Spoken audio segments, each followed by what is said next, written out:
analysis, we want to use this module to talk about the overall structure of our analysis, what we'll do with the absorbance data that we obtain, and how our use of the spectrometer fits in with a general approach to determining analyte concentration by measuring the color intensities of the solution, the spectrophotometry process itself.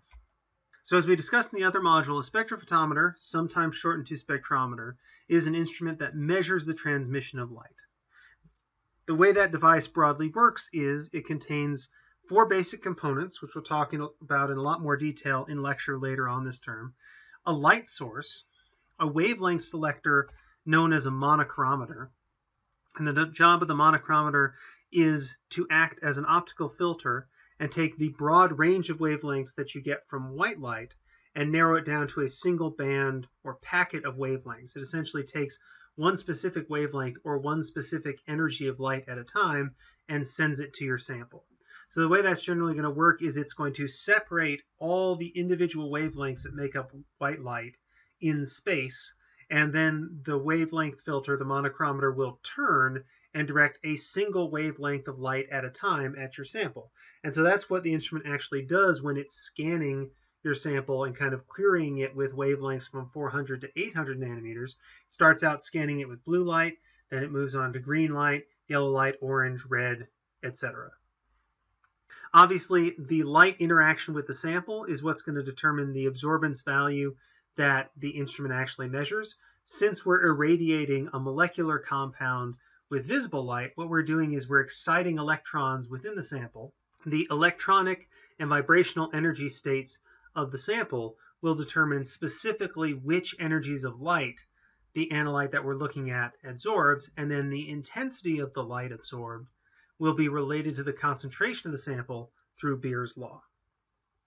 What the device will actually observe is the incident power that strikes the detector when no sample is there versus the incident power, the light intensity, that strikes the sample when the sample is in place in the beam path.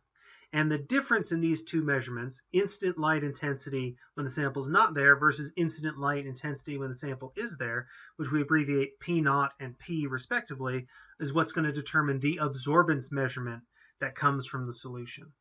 And the detector takes this difference in intensity and manifests it, changes that physical domain information into a current, which can then be measured and quantified, and that's where we get our absorbance measurement from. So in the video here, we can see broadly the way that a spectrophotometer works and what goes on inside our little black box.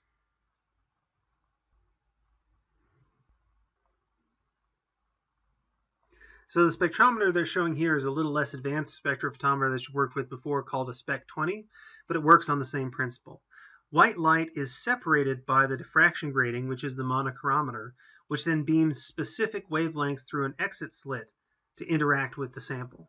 Now our sample absorbs best at 510 nanometers, which means it absorbs green light most strongly. So we're going to see most of our light absorbance in the green region of the spectrum, between 500 and 530 nanometers. And as a result, because the sample absorbs green light, it looks red.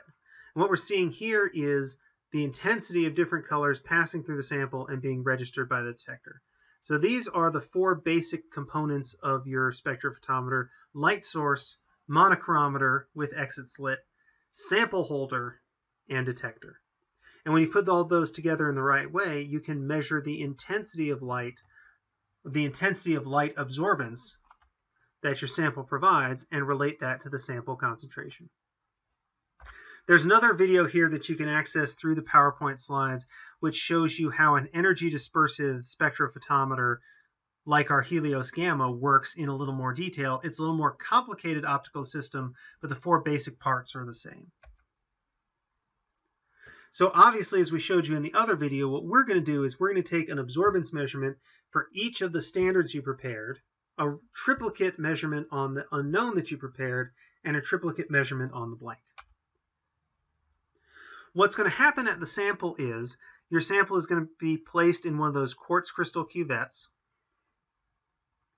and then the monochromator in the instrument is going to shine green light into the sample. The sample is going to absorb that green light, so as a result, there's going to be a difference between the incident power, the incident light intensity, P naught, and the light intensity after some of that light has been absorbed by the sample, just P. And the difference between these two measurements, the incident power and the power that comes out after our analyte has absorbed some of the incoming light, is ultimately what's going to give us our absorbance measurement. Now we're showing you a somewhat simplified picture here, and we're ignoring certain other light scattering and reflectance processes that could also cause us to lose intensity. But the bottom line is, for a relatively simple sample matrix like we're using this week, reflection losses of light as it passes through the cuvette and losses due to colloidal particles that would scatter the light in solution are very minimal in our experimental setup. So we don't have to take many precautions in our experimental design here to make sure that any decrease in light intensity that we see when the sample's there is purely due to the analyte absorbing the light, not to losses due to reflection and not to losses due to scattering. Scattering losses would be the only potential physical interferent that we're concerned about in this experiment, but we would only get scattering losses if we had filtered our unknown solution poorly and we had like large chunks of cellulose and particulates from the original vitamin tablet in our unknown. As long as our solutions are clear and easy to see through, we can assume that any decrease in light intensity that the instrument observes is due to absorbance, not scattering, and not reflection. Those should be negligible. So how is that difference in light intensity in versus light intensity out related to absorbance? Well, particularly for those of you who have had FTIR analysis as part of your organic chemistry curriculum, you might be familiar with the measurement of a physical light property called transmittance. Transmittance is the ratio between the light that hits the detector when the sample is there, P, and the light that hit the detector when the sample wasn't in place, P naught. So incident light intensity is P naught again. Light intensity when the sample's in place is P. And this ratio between the two properties defines how much light has been absorbed by the sample and gives us a value called transmittance, abbreviated with a capital T. Now, transmittance is a decimal value between 0 and 1. Transmittance is also reported as a percent transmittance, particularly in FTIR spectroscopy, between 0 and 100%. So obviously, to get a percent transmittance, you would just take the decimal transmittance value and multiply by 100%.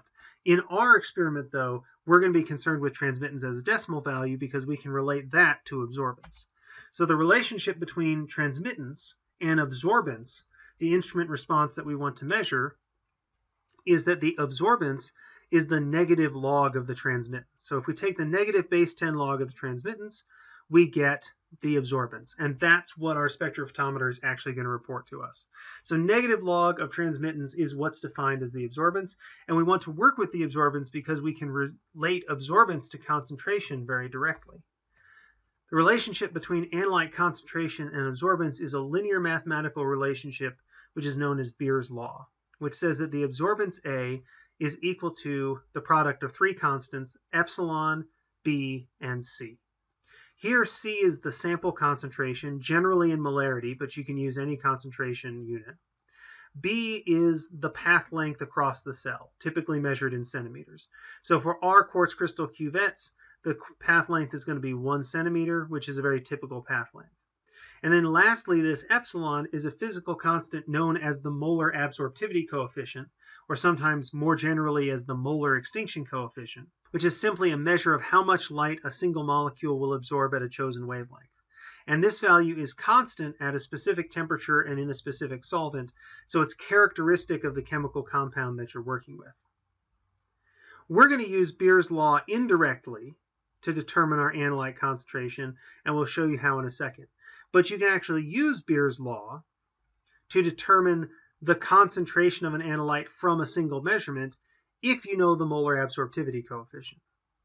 In our experiment, we don't specifically know the molar absorptivity coefficient for our iron phenanthralin complex, but there's a way around that. So the question is, experimentally, how do we work around the fact that we don't necessarily know the extinction coefficient for our iron phenanthralin complex if we want to use Beer's law to find our concentration? Well, this is where our calibration model comes in. When you build your calibration model, you're going to make a graph of iron concentration. I would recommend in milligrams per milliliter on the x-axis and the solution's absorbance value on the y-axis. That should yield a linear relationship with a line of best fit that takes form y equals mx plus b. When we build a calibration model, we're just replicating what Beer's law actually says, because we're showing that there's a straight line relationship between concentration and absorbance. The slope of our calibration model is essentially going to be the extinction coefficient, epsilon, for our iron phenanthroline complex, but that's not really essential because we built our own mathematical model that replicates Beer's law, and we can use the line of best fit from our calibration model to quantitatively determine the relationship between concentration and absorbance. So we're using Beer's law graphically. That is what our calibration model tells us in this experiment. We're just not using it explicitly to solve the problem using the equation shown here. So I went ahead and analyzed one group's data for this experiment, and I'm replicating the data here. Don't worry about jotting it all down right now. This PowerPoints are reproduced on the D2L website, so you can see this whole data page and you can take it with you. Okay, but this is the data that I measured using the spectrophotometer, and here are the results. So I measured a blank sample 3 times after the instrument had already been blanked, and the absorbance values, which are indicated in the response column.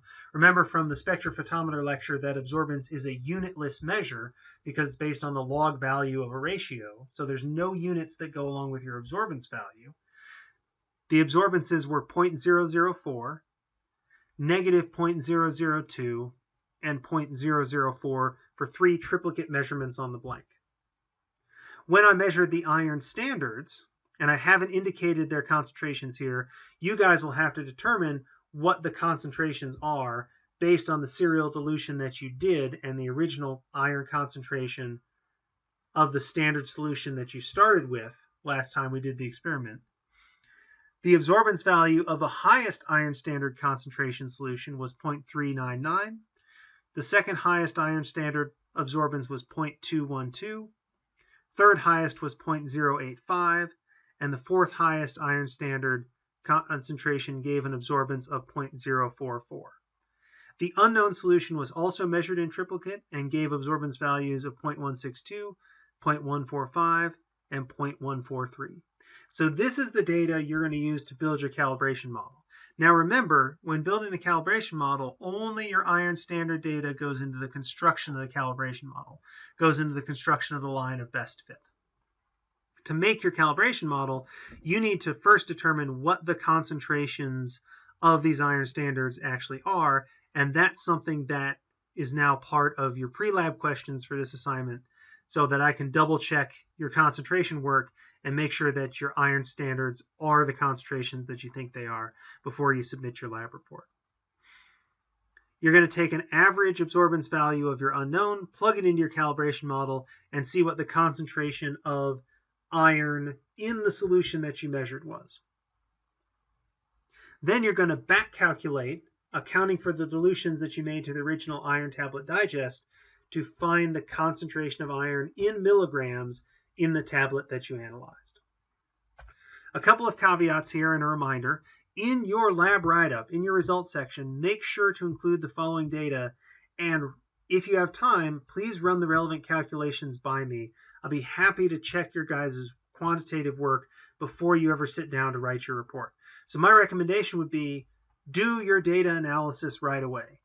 Run your data analysis by me, and I'll be happy to tell you if it looks good, where you might have made a mistake, and then once your data analysis is complete, then get on writing your lab report at your leisure. I love to read a well-written lab report, but a perfectly written lab report does you no good if the data that you're including in the lab report is wrong. So do the most important thing first and make sure your data is good, then worry about the writing of the lab report. So in your data analysis, make sure that you prepare a well-formatted graph which shows your calibration model relating iron concentration to absorbance. Calculate the mean standard deviation, relative standard deviation, and 95% confidence interval for the iron content of the vitamin tablet, not the iron content of the solution that you measured. Remember, you diluted your digested iron tablet a couple of different times. Make sure that you calculate the iron content for the original tablet. We don't want to know, it's not really pertinent as a final result for this experiment, to know what the average concentration of iron was in the solution that you measured. We want to know what that means for the iron content in the original vitamin tablet. Don't forget, first things first, determine the iron 2 content in each of your standard solutions in milligrams per milliliter using the concentration of the standard iron solution that you started with. That's going to be part of your pre-lab questions. Make sure you get that right. I'm going to go through all of those as soon as you guys turn them in, and I will let you know if you've made any mistakes determining the concentrations of your iron standards. This is our first instrumental analysis experiment. When you get the hang of instrumental analysis data interpretation, it flows very naturally. A lot of it can be done in Excel, and you can whip through it very quickly. But if you delay and you don't get on top of it, and you kind of guess at what you're doing initially and you don't self-correct, you're going to box yourself into some very bad corners. That means your data will be incorrect and say things that don't seem right, and you won't know whether they're right or not. So be very proactive, please, about working on your data analysis, sending me questions. You can just send me a whole Excel spreadsheet of your data, and I'll be happy to sort through it line by line and say, this looks good, this doesn't look good, that looks good, that doesn't look good, and give you some feedback on it before you ever sit down and write. So please, please, please, make sure your data analysis is solid before you sit down to write your reports. Good luck with these. If you have any questions, remember, I'm happy to meet with individual students or individual student groups to talk about your report writing, to talk about your data analysis, to answer your questions as face-to-face as we can be right now. So please don't be shy. You can set up a Zoom meeting. We can hash this out. Good luck with your analysis, and I look forward to reading your reports.